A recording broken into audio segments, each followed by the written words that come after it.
마태복음 17장 14절 말씀입니다. 우리 함께 읽도록 하겠습니다. 그들이 무리에게 이르매 한 사람이 예수께 와서 꿇어 엎드려 이르되 아멘. 오늘 이제 본문의 제목은 한 아이의 아버지라는 제목입니다. 한 아이의 아버지. 오늘 본문에는 이 한 남자가 나옵니다. 어떤 남자냐면 여기 유독 눈을 크게 부릅뜨고 있는 이 남자가 있죠. 이 남자입니다. 어떤가요? 굉장히 불안해 보이고 미심쩍은 얼굴로 이 앞에 있는 사람들을 바라보고 있고요. 아이는 어떻습니까? 아이는 어디가 굉장히 많이 아파 보이죠. 아이는 지금 경련을 일으키고 있는 그런 상황입니다. 그리고 사람들의 모습들을 보면 어떤가요? 서로 치열하게 뭔가 말싸움을 하고 있는 것 같은 그런 느낌이 듭니다. 그래서 오늘 이 상황이 도대체 어떤 상황인지 우리가 이 아이의 아버지의 입장에서 한번 이 말씀을 시작해서 이 말씀을 한번 확인해 보기를 좋습니다. 확인해 보기를 바랍니다. 자, 그러면 언제나 그렇듯 아이가 있다는 거는 이 아버지가 어떤 사람이라는 거예요? 결혼한 사람이라는 거죠. 그렇죠? 이 남자는 결혼을 했습니다. 아마 당시 그 사회적인 통념상 많은 아이를 가지고 그런 풍성한 가정을 얻고자 했을 겁니다. 여러 아이를 낳고요. 그래서 행복한 가정을 꾸미기를 원했겠죠. 당시 사회가 굉장히 노동을 많이 하는 사회였기 때문에 사람을 많이 낳는 것은 그야말로 축복입니다. 그러니 이 남자가 굉장히 아이를 많이 낳을 걸 꿈꿨을 겁니다. 하지만 그 꿈은 시작부터 좌절됩니다. 아마 이 남자는 혹은 여자건 남자건 여자건 상관없이 이 부부는 높은 확률로 불임이었을 걸로 보입니다. 왜냐하면 오늘 본문에 데려온 이 아이가 어떤 아들이에요? 외동 아들이기 때문입니다. 누가복음 9장 38절에 보면 무리 중 한 사람이 소리질러 이르되 선생님 청컨대 내 아들을 돌보아 주옵소서. 이는 내 외아들이니이다. 외아들입니다. 그러니까 오늘날에도 외아들이면 소중합니까? 안 소중한가요? 굉장히 소중하죠. 당시에는 어땠을까요? 더 각별했을 겁니다. 오늘 우리나라도 과거에 생각해 보면 몇 대 독자다 이러면은 어떤가요? 온 집안이 그 아이가 혹시라도 어디서 넘어졌을까, 혹시라도 상처 입을까 하면서 노심초사하면서 그 아이를 키우지 않습니까? 그리고 군대도 어떤가요? 3대 독자면 6개월만 다녀오고요. 4대 독자면은 그냥 면제입니다. 군대 안 가도 돼요. 이렇게 그 외동 아들은 그렇게 소중한 존재입니다. 그러니 이 남자가 분명 풍성하게 아이를 여러 명 낳는 걸 꿈꿨을 겁니다. 그래서 그렇게 축복받은 가정이 되길 원했지만 그게 잘 안 되고 어떻게 해요? 외동 아들 하나만 이제 있는 겁니다. 그런지 이 애를 얼마나 애지중지 키웠을까요? 아마 상상만 해도 진작이 갈 겁니다. 그렇게 이 아이는 무럭무럭 잘 자라는 것 같습니다. 하지만 이 아이에게 문제가 생깁니다. 이 남자가 바란 대로 이 아이가 건강하게 아주 잘 커가지고 멋진 청년이 되고 결혼하고 아름다운 삶을 살아갈 그거를 상상하며 이 아이를 열심히 키웠을 텐데 이 남자가 바라는 삶과 전혀 다른 일이 이 아이에게 벌어집니다. 그게 언제냐면 마가복음 9장 21절에 보면 이렇게 되어 있습니다. 예수께서 그 아버지에게 물으시되 언제부터 이렇게 되었느냐 하시니 이르되 어릴 때부터니이다. 이 아이가 언제부터 그랬다고요? 어릴 때. 그러니까 잘 생각하셔야 됩니다. 이 아이가 처음부터 고통을 당한 게 아닙니다. 처음에는 정상적으로 다른 아이들과 똑같이 잘 크고 잘 자라고 아이의 재롱을 보며 행복을 누렸을 겁니다. 하지만 그 행복의 시간이 얼마 가지 않아 이 아이가 귀신의 공격을 받아 막 간질을 하고 막 고통을 당하는 겁니다. 그러니 얼마나 큰 아픔이 있겠습니까?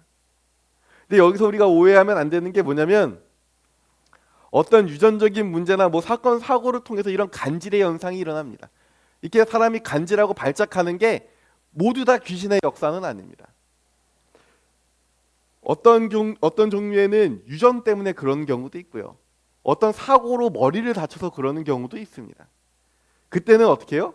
병원에 가서 의사를 통해 역사하시는 하나님의 기적에 의지하면 됩니다. 의사를 통해서도 하나님은 역사하십니다. 의사를 통해서 기적을 베푸십니다. 그때는 그렇게 가는 겁니다. 하지만 어떤 경우는 귀신의 역사일 때도 있습니다. 지금 이 아이가 그렇죠. 그러므로 우리 간질을 한다고 무조건 귀신 들렸다고 생각하면 안 되는 겁니다. 이런 오해를 잠깐 살짝 바로잡고 넘어가도록 합니다. 다시 이야기로 돌아가서 이 아이가 그러면 귀신이 공격하는데 이 아이를 어떻게 하냐? 이렇게 이게 과학적으로 이 간질의 모습 중 하나라고 합니다. 이렇게 두 가지 형태로 나뉜다고 하는데, 애가 갑자기 경련을 하며 구르고 막 거품을 묻는 겁니다. 이렇게 몸이 빳빳해지기도 하고요. 자기 팔과 다리를 가누지 못하고 막 나뒹굴어 다니는 겁니다. 이 문제는 이게 언제 일어날지 알 수 없다는 거죠. 하지만 이 악한 귀신은 언제나 그렇듯이 빼앗고 죽이는데 관심이 있습니다. 그러니 이 어린아이를 어떻게 해요? 애를 데리고 물 옆을 가다가 물가에서 갑자기 간질을 일으킵니다. 그 애가 어떻게 해야 돼요? 서 있을 수 있나요? 아니죠. 그러니까 물속으로 빠지는 겁니다. 불 옆에 있으면 또 불 옆에서도 경련을 일으킵니다. 그러면 어떻게 되나요? 애가 불구덩이로 몸이 날아가는 겁니다. 그냥. 그러니 이 아버지는 이 아이에게 단 한순간도 눈을 뗄 수 있을까요? 없을까요? 한 번도 눈을 떼지 못합니다. 왜요? 너무나 소중한 외아들이잖아요. 차라리 이런 간질만 있으면 좋겠는데 단순히 경력만 이 아이에게 일어났던 게 아닙니다. 예수님의 말씀을 조금 더 상세히 살펴보면 그 증상이 더욱더 자세히 나타나는데요. 뭐라고 되어 있냐면요. 예수께서 무리가 달려와 모이는 것을 보시고 그 더러운 귀신을 꾸짖어 이르시되, 뭐요? 말 못하고 못 듣는 귀신아. 이 아이의 증상이 뭐라고요? 그러니까 이 귀신이 들어오기 전에는 말도 잘하고 듣기도 잘 들었던 이 아이가 귀신이 들어오고 공격하기 시작하자 간질을 일으키고 말도 못하고요. 듣지도 못하는 겁니다. 이 얼마나 기가 막힌 일입니까? 차라리 이 아이가 아프다고 간질을 일으킬 때 아프다고 소리라도 지르면 어떤가요? 잠시 다른 곳에 눈을 돌리고 있다가도 그 소리를 듣고 뛰쳐가서 이 아이를 구할 겁니다. 그렇죠. 그런데 아이가 어떻다고요? 말도 못한다고요. 위험한 곳에 있을 때 위험한 곳에 있을 때 부모님이 거기 조심하라, 거기 가면 안 된다고 소리 질러서 이 아이가 그 위험한 자리를 피할 수 있으면 좋으련만 이 아이가 지금 어떻다고요? 듣지도 못한다고요. 그러니 이 아이가 눈에 보이지 않을 때 경련이 일어나면 무슨 일이 일어날지 알 수 없는 겁니다. 거기에 이 아이가 만약에 경련을 일으키다가 어딘가 돌에 찍혀 상처라도 입으면 어떻게 해요? 알 수가 없어요. 왜요? 아프다고 말을 못 하잖아요. 그러니까 어떻게 해요? 이 아이가 넘어지면 혹시라도 다쳤나? 다 살펴보고 옷을 들춰가며 살펴보지 않으면 이 아이가 어디가 아픈지를 알 수가 없는 겁니다. 그러니 이 아이가 지금 살아있다는 것 자체가 뭔가요? 이 아버지가 이 아이에게 눈을 단 한순간도 떼지 않고, 아이가 물에 빠지면 물에서 건져내고, 아이가 불에 들어가려고 하면 불에서 건져내고, 아이가 넘어지면 혹시라도 다친 곳이 있나 다 살피면서 그렇게 이 아이를 애지중지 소중하게 키워왔다는 걸 이야기하는 겁니다. 동시에 이 말은 뭔 말이냐면 이 아버지에겐 수많은 상처와 아픔이 그 안에 가득하다는 걸 이야기하는 거죠. 자신이 아무리 신경 써도 결국 다칠 수밖에 없는 상황 아닙니까? 그러니 다친 아이를 보면 이 아버지는 무슨 생각을 했을까요? 내가 조금만 더 신경 썼으면 얘가 이렇게 다치지 않았을 텐데, 이 아이가 물에 빠지면 내가 조금만 더 신경 썼으면 이 아이가 물에 빠지지 않았을 텐데, 이 아이가 화상이라도 입으면 내가 그렇게 하면 안 됐는데 하면서 어마무시한 죄책감과 갈등과 아픔과 슬픔과 고통 가운데 있었을 겁니다. 작은 상처 하나까지도 전부 내 실수 때문이니까요. 그러므로 이 아버지에겐 절망과 좌절의 순간이었을 겁니다. 이 아버지는 아이를 고치기 위해, 성경에 나와 있지 않지만 이 아버지가 이 아이를 얼마나 소중히 여겼는지를 우리가 한번 생각해 보면 아마 고치기 위해 수많은 의사도 찾아갔을 거고요. 뭐 귀신을 쫓아낸다는 뭐 무당부터 시작해서 다 찾아다녔을 겁니다. 하지만 치료가 되나요? 안 되나요? 치료가 안 되는 겁니다. 무엇 하나 해결되지 않고 시간이 그냥 그렇게 흘러간 거죠. 그러다가 예수님의 소문을 듣게 됩니다. 또 알 수 없는 어떤 사람이 이 아버지한테 찾아와가지고 이렇게 얘기했죠. 저기 갈릴리 지역에 예수라는 분이 계신데 그분이 사람들 소문으로는 메시아라는 것 같다. 그분이 아픈 사람들을 고쳐주고 귀신 들린 자를 그 귀신을 쫓아내준다고 한다더라 라고 아마 어떤 사람이 또 이야기해줬을 겁니다. 거듭 말씀드리지만 이렇게 옆에서 이야기해주는 사람이 없으면 역사는 일어나지 않죠. 하여튼 이 남자는 또다시 그 이야기를 듣고 어떻게 해요? 자기의 외아들을 데리고 예수님을 찾아갑니다. 아마 그래서 예수님을 찾아 출발하고 얼마의 시간이 걸렸는지 모르지만 어디서 출발했는지도 모르지만 도착한 때가 언제다? 변화산이의 기적이 일어난 이튿날 아침에 도착을 한 것 같습니다. 왜요? 이 시간이 언제냐면 이튿날 산에서 내려오시니 큰 무리가 맞았어요. 변화산에서의 그 놀라운 그 영광의 날이 있는 그 다음 날 예수님이 그 세 제자들과 산에서 내려오시는데 큰 무리가 맞습니다.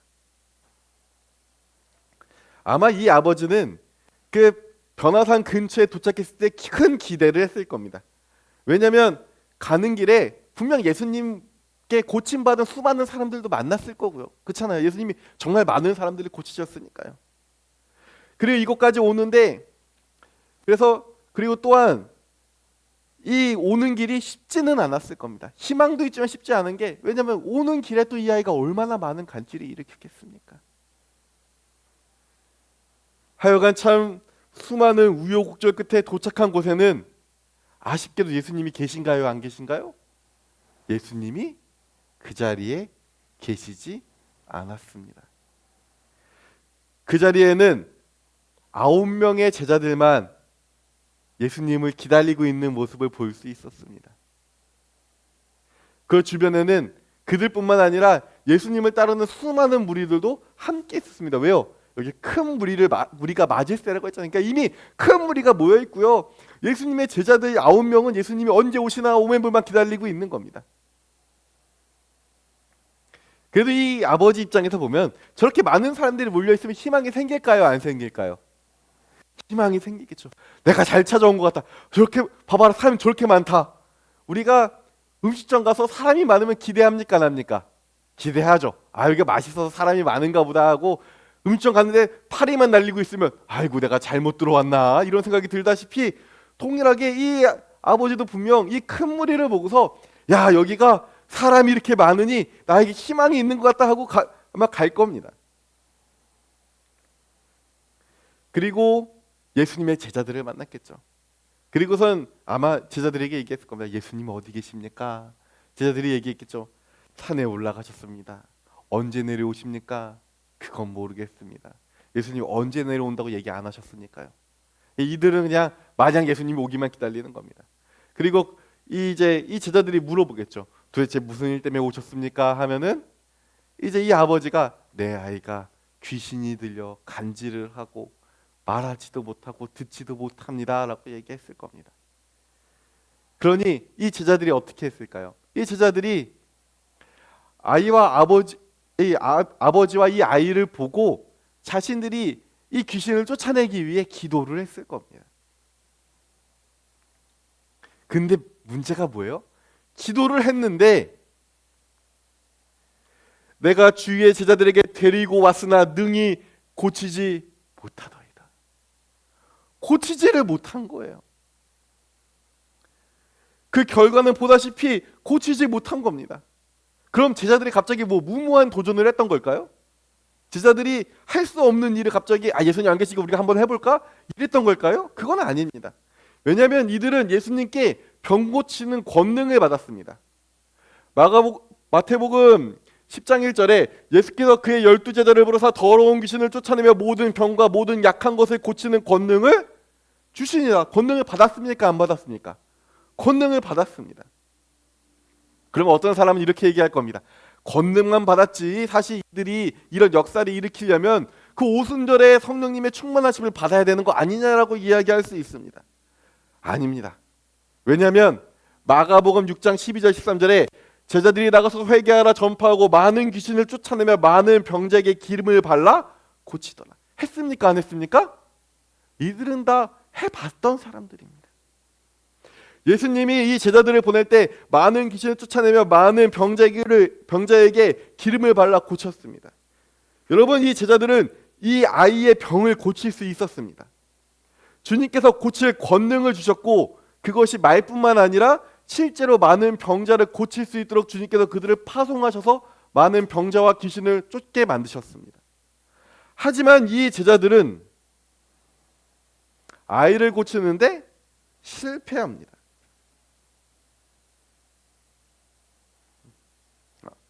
죄송합니다. 쭉 내려갈게요.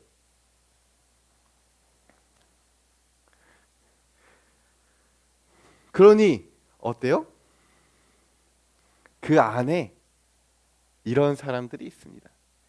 이에 그들이 제자들에게 와서 보니 큰 무리가 그들을 둘러싸고 서기관이 그들과 더불어 변론하고 있더라. 무슨 얘기예요?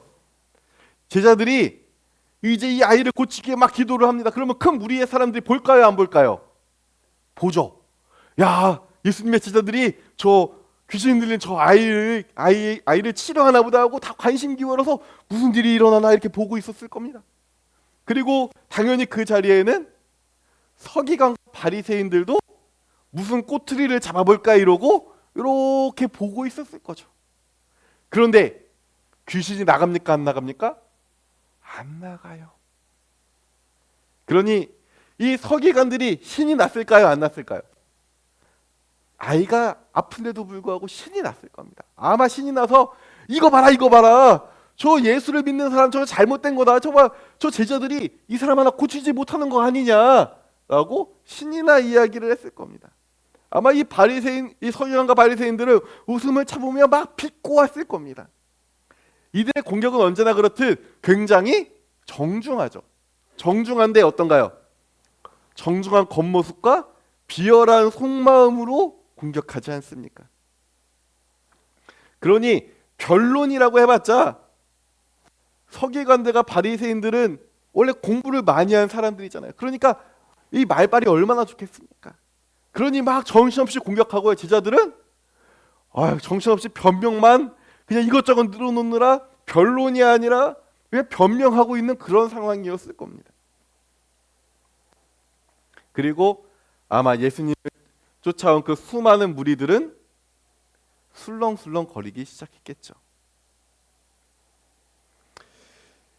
그러면 우리 다시 이 아버지에게 가봅시다. 그런 모습을 본 이 아버지의 마음은 어떨까요?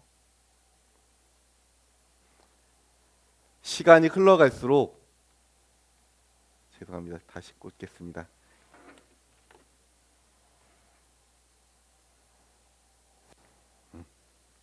시간이 흘러갈수록 이 아버지의 마음은 점점 무너져 갔을 겁니다. 더 큰 어둠과 절망으로 가득 찬 마음이 되어버렸겠죠.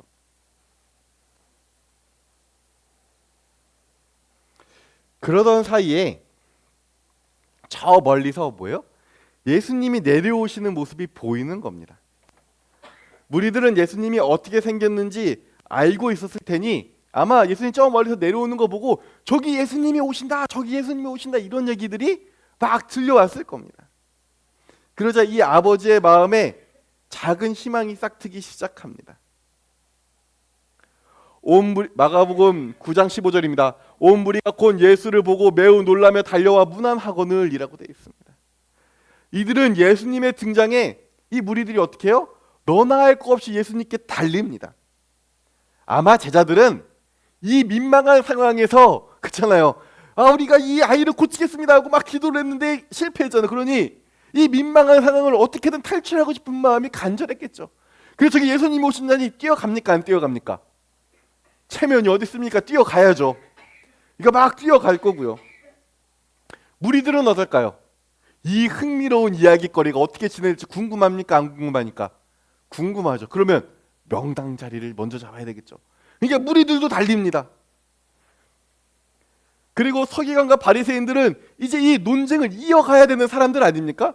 그러니 제자들이 뛰는데 이들은 이렇게 걸어가나요? 걸어갈 수 없죠.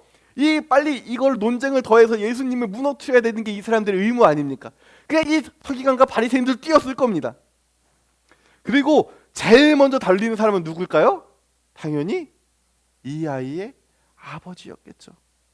아마 아이를 끌어안고 진짜 분명 다른 병자들도 그 자리에 있었을 겁니다. 그러니 누가 먼저 가야 돼요? 내가 먼저 가야 돼요.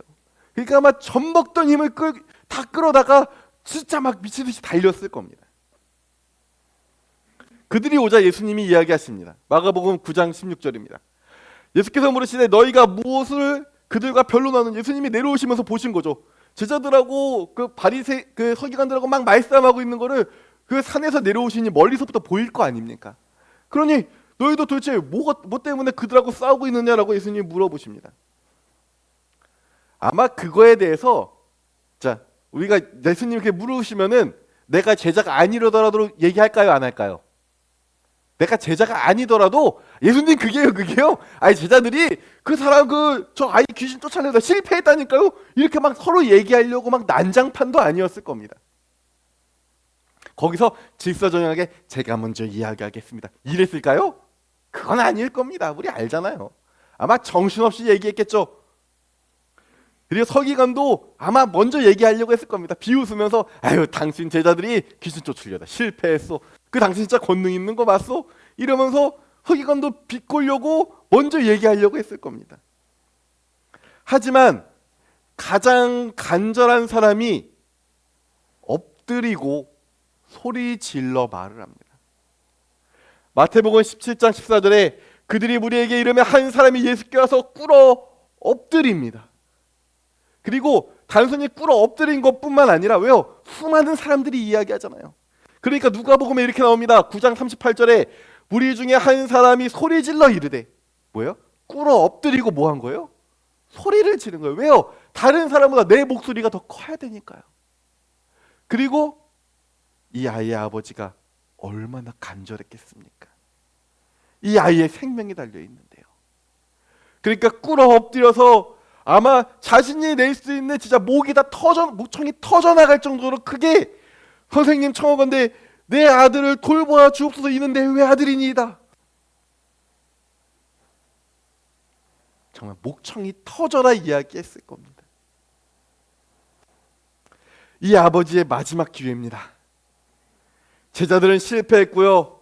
이 제자들이 서기관과 변론하는 거 보니 더 실망했을 겁니다. 하지만 한 번에도 기회가 있습니다. 수많은 사람들을 치료한 예수님이라면 가능하리라는 그 기회 말입니다.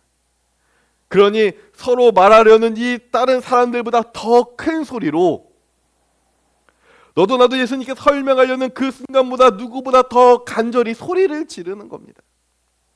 마태복음 17장 15절 16절입니다. 주여 내 아들을 불쌍히 여기소서. 그가 간질로 심히 고생하여 자주 불에도 넘어지며 물에도 넘어지는지라. 내가 주의 제자들에게 데리고 왔으나 능히 고치지 못하더이다라고 소리를 질렀습니다. 이 말에 예수님의 시선이 어디로 가요? 제자들과 무리들에게로 갑니다. 그리고 예수님이 한탄하십니다. 17절입니다. 예수께서 대답하여 이르시되 믿음 없고 패역한 세대여 내가 얼마나 너희와 함께 있으며 얼마나 너희에게 참으리요 그를 이리고 데리고 오라 하시니라 라고 합니다. 이것은 여기에 모인 모든 사람들에게 얘기하는 겁니다. 이 아버지도 이 서기관도 이 이야기를 흥미거리로 여기는 모든 사람들까지 다 포함해서 예수님은 실망감을 갖추지 못하십니다. 왜냐하면 우리 예수님의 입장도 이해해야 됩니다. 예수님은 이제 어디로 가셔야 돼요? 저 십자가로 가셔야 됩니다. 예수님은 죽음이 임박해 있습니다. 지금 17장입니다. 마태복음이 24장밖에 안 되잖아요. 이제 곧 얼마 안 남았습니다. 그러니 이 얼마나 간절했겠습니까? 언제까지 이들과 함께 할 수 없음을 알고 계신 예수님이, 이들과 계속 시간을 같이 가질 수 없다는 거 알고 계신 예수님이 그 마음에 이 한탄을 하시며 이야기하신 겁니다. 그런데 아직도 믿음이 없는 이들도 있고요, 믿음이 적은 이들도 있습니다. 이 아이의 아버지 역시 예수님을 주님이라 부르며 무릎 꿇고 엎드려 소리를 지르고 있지만 믿음이 없습니다. 계속 살펴보겠습니다. 자, 예수님이 이제 이 아이를 그를 이리로 데려오라고 하십니다. 그러자 아이가 어떻게 해요? 갑자기 예수님 앞에 가니까 갑자기 발작을 시작하는 겁니다. 마가복음 9장 20절에 이에 데리고 오니 귀신이 예수를 보고 곧 그 아이로 심히 경련을 일으키게 하는지라. 여러분, 귀신은 예수님을 알아볼 수 있습니다. 그리고 그 강렬한 예수님의 권세에 두려워 떱니다. 군대 귀신은 예수님께 달려와서 어떻게 해요? 예수님 오라고 하지 않았는데도 지가 먼저 달려와가지고 절하면서 아니 도대체 나랑 무슨 상관입니까? 말하고 얘기하고요. 회당의 귀신도 예수님을 알아보고 당신과 무슨 상관이 있습니까? 우리를 멸하러 오신 겁니까? 라고 이야기를 합니다. 그러니 그리고 마가복음 1장 34절에 예수께서 각종 병이든 많은 사람을 고치시며 많은 귀신을 쫓아내시되 귀신이 자기를 뭐예요? 알므로 그 말하는 것 허락하지 아니하시니라. 근데 이 귀신은 예수님인 것을 알았습니다. 그러니 이 귀신은 자신이 이 아이를 죽일 마지막 기회가 지금뿐인 걸 깨닫고 어떻게 해요? 이 아이를 어떻게든 죽이려고 아마 평소보다 더 심한 발작을 거기다 잔뜩 일으켰을 겁니다. 그러니까 여기도 이렇게 돼 있지 않습니까? 이 데리고 온 이 귀신이 예수를 보고 곧 그 아이로 심한 경련을 일으키는 겁니다. 어떻게든 지금 이 기회가 마지막이야. 내가 이 아이를 죽일 수 있는 기회가 지금이 유일하구나를 깨닫고서는 어떻게든 이 아이를 죽이려고 막 경련을 일으키니까 어떻게 해요? 그가 땅에 엎드러져 구르며 거품을 흘리더라. 막 입에 막 거품이 나오고요. 막 몸을 어떻게 주체 못하고 막 굴러다니는 겁니다. 하지만 예수님은 당황하지 않으십니다. 오히려 예수님의 모습은 당황하기보다 굉장히 편안해 보이기까지 합니다. 사실 이 아이의 모습을 보면 어떤가요? 당장이라도 고쳐야 되는 순간에 이 아이의 아버지에게 예수님이 이야기하시는데요, 그거는 굉장히 중요한 질문이고 이 질문은 이 아버지의 속마음을 끄집어내는 질문이니 뭐라고 하셨냐면 21절 마가복음 9장 21절 22절입니다. 예수께서 그 아버지에게 물으시되 언제부터 이렇게 되었느냐 하시니 이르되 어릴 때부터이다. 그러니까 아니 아이가 지금 귀신 들려가지고 구르고 있다니까요. 거품을 물고 있다니까요. 진짜 죽게 생겼습니다. 평소보다 몇 배나 심한 간질이 지금 이 자리에 일어나고 있는데 예수님이 이 애가 언제부터 지금 아프고 있니? 라고 굉장히 편안하게 물어보시는 겁니다. 그런데 이 아버지의 마음이 애가 탈까요? 안 탈까요? 애 탈 겁니다. 그런데 애 타다 보니 그의 본심이 드러납니다. 한번 읽어볼까요? 이르되 어릴 때부터니이다. 귀신이 그를 죽이려고 불과 물에 자주 던졌나이다. 그러나 뭐라고요? 무엇을 하실 수 있거든 우리를 불쌍히 여기서 도와 주옵소서. 이 아버지의 속마음이 여기서 드러난 겁니다. 뭐예요? 지금까지는 예수님께 어떻게 했어요? 무릎 꿇고요, 소리 지르고요, 주여라고 불렀습니다. 그렇죠? 그런데 그래서 지금까지는 잘 믿고 있는 것 같고 지금까지는 그 믿음이 괜찮은 것 같았는데 그 포장했던 가면이 깨지고 맨 얼굴이 나타났으니 뭐라고 얘기해요? 뭐라도 할 수 있습니까? 뭐라도 해주십시오. 마치 우리 병원에 가서 내가 몸이 너무 아픈데 의사 당신 못 고치잖아. 그냥 나 진통제라도 줘. 이렇게 얘기하는 거랑 똑같은 거 아닙니까? 그리고 그 얼굴에는 결국에는 뭐예요? 이렇게 벗겨진 얼굴에는 예수님에 대한 믿음이 있나요? 없나요? 믿음이 없습니다. 제자들의 실패 때문인지 무리들의 반응 때문인지 아니면 서기관들의 비꼼 때문인지 그 어떤 건지는 몰라도 예수님의 소문을 듣고 이 자리까지 찾아온 믿음이 사정없이 흔들려 버렸고 이미 그 믿음이 온데간데 없어진 겁니다. 그러니 이렇게 이야기할 수 있는 거죠. 무엇이든 할 수 있거든. 예수님, 할 수 있으면 좀 고쳐주세요. 이게 믿은 사람의 얘기입니까? 믿는 사람의 얘기가 아닙니다. 치료도 바라지 않습니다. 뭐 증상만 좀 나아지게 해주세요. 뭐 이런 거 아닙니까? 뭐든 할 수 있다면 그냥 좀 불쌍히 여겨주셔서 뭐라도 좀 해주세요. 이거는 믿음의 이야기가 아닙니다. 믿음이 사라져가는 사람의 고백입니다. 한없이 믿음이 약한 사람의 고백이기도 하죠. 그러자 예수님이 어떻게 해요? 질책하십니다. 예수께서 이르시되 할 수 있거든이 무슨 말이냐? 믿는 자에게 능히 하지 못할 일이 없느니라 하시니. 할 수 있거든이 아닙니다. 그것은 예수님의 능력을 의심하는 말이고 예수님이 우리의 구세주이심을 부정하는 말입니다. 예수님이 우리의 구세주이시고 참 하나님이시면 할 수 있거든이 됩니까? 아니요. 예수님 해주십시오. 저에게 긍휼과 자비를 베풀어 주십시오라고 얘기하지 하실 수 있으면 해주십시오. 이거는 뭐예요? 할 수 없을 수도 있다라는 거잖아요. 여기서 제자들의 실패 요인을 알 수 있습니다. 물론 다음 절에 나오겠지만 이 제자들의 믿음이 작았고요. 또한 이 아버지의 믿음도 굉장히 약했습니다. 물론 아마 아예 믿지 않았다면 이 자리에 오지도 않았을 겁니다. 분명 믿기는 믿었습니다. 하지만 굉장히 조금 믿었습니다. 그러니 역사가 일어나나요? 안 일어나나요? 일어나지 않는 겁니다. 그러니 예수님이 이 아버지의 말을 어떻게 해요? 고쳐주십니다. 질책하시고 그 다음 뭐예요? 고쳐주시죠. 할 수 있거든은 잘못된 말이다. 믿는 자에게는 능히 하지 못할 일이 없다라고 예수님이 이야기하신 겁니다. 그러자 이 아버지의 말이 바뀝니다. 이게 굉장히 중요합니다. 우리는 분명 약합니다. 내가 믿음이 강하다고 자랑할 수 있는 사람이 있을까요? 그 자랑하면 그 사람부터 의심해 봐야 됩니다. 사기꾼일 가능성이 높습니다. 내 믿음이 강하다고 누구도 자랑할 수 없습니다. 우리는 약합니다. 우리 중에 분명 믿음이 약한 사람이 있을 수 있습니다.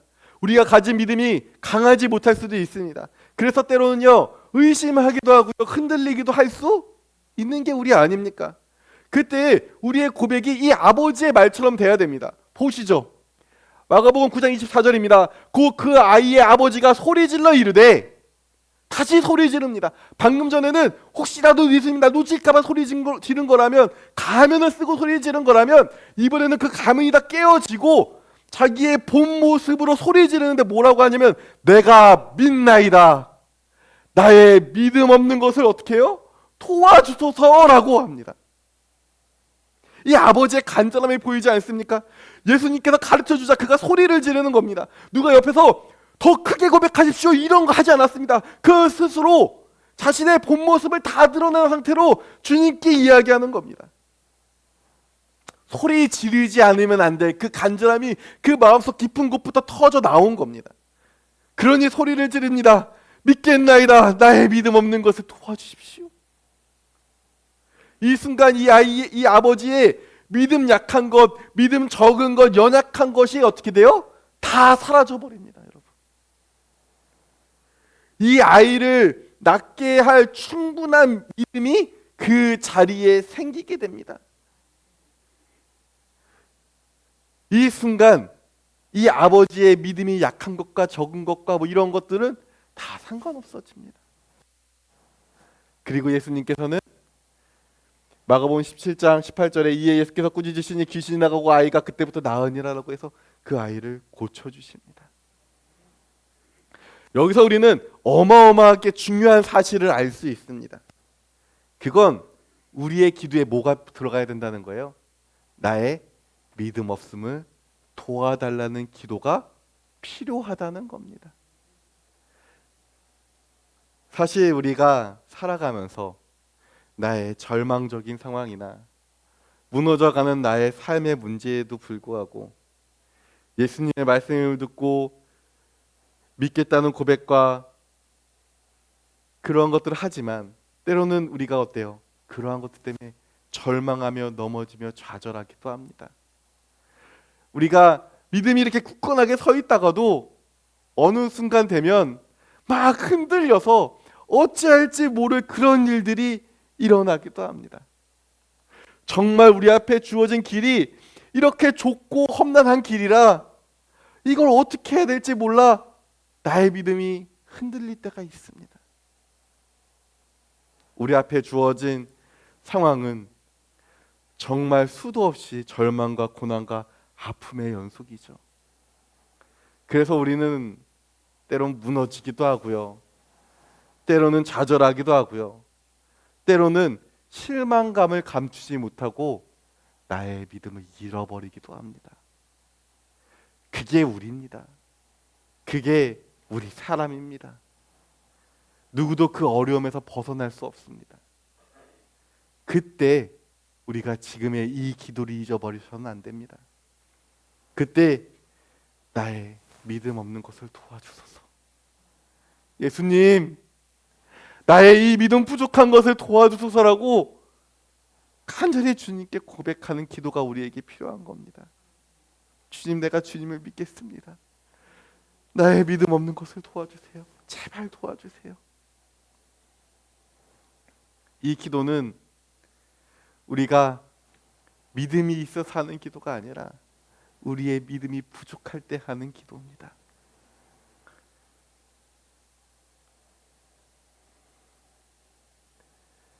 물론 우리가 믿음이 막 가득해서 믿음이 충만해서 기도할 수 있습니다.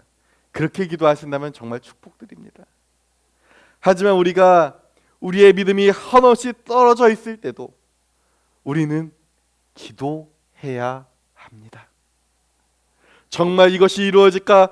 정말 나의 절망적인 상황, 정말 빛도 보이지 않고 해결책도 보이지 않는 이 순간 내가 기도할 수 있을까 의심스러운 그 상황에서도 우리는 기도해야 됩니다. 주님, 나의 믿음 약한 것을 도와주세요. 주님, 나의 믿음 없는 것을 도와주세요. 주님, 나의 고난이, 나의 상황이 너무나 어려워 당신을 바라볼 수도, 당신을 꿈꿀 수도 없는 나를 봅니다. 나의 고난이 너무 어려워 당신을 외면하고자 하는 나의 모습을 봅니다. 그러니 주님, 나의 믿음 없는 것을 도와주세요. 주님, 나의 믿음이 사라져가는 것을 도와주세요. 그때 주님께서 우리를 외면치 않으십니다.